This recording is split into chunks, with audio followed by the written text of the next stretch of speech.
তাহলে আপনার বলেন। কি মনে হয় যে খালেদা জিয়া এখন এই মুহূর্তে জীবিত নেই?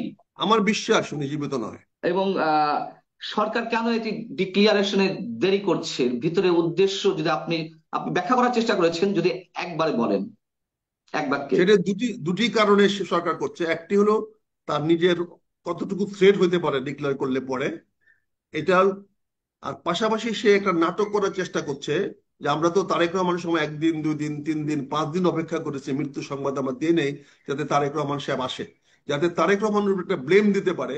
এই জন্য সরকার সেই উদ্দেশ্য এই জিনিসটা ধামাচাপা দেওয়ার চেষ্টা করছে। খুব যে হবে এটা সরকার বুঝে গেছে বলে দেখেন তার মৃত্যুর আগে, মানে শেষ পর্যায়ে এসে ওনাকে বিশেষ গুরুত্বপূর্ণ ব্যক্তি বলে ঘোষণা করেছে, জি।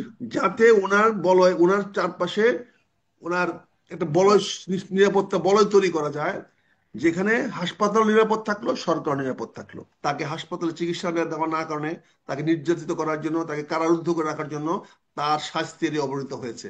ফলে এর জন্য দায়ী আওয়ামী লীগ। এই নেগেটিভটা, এই যদি আপনার বিবরণটা, যেটাকে আমরা আজকে কি বলা হয় ন্যারেটিভ, এই ন্যারেটিভটা যদি বাংলাদেশের মানুষকে সামনে তুলে ধরা যায় স্পষ্টভাবে,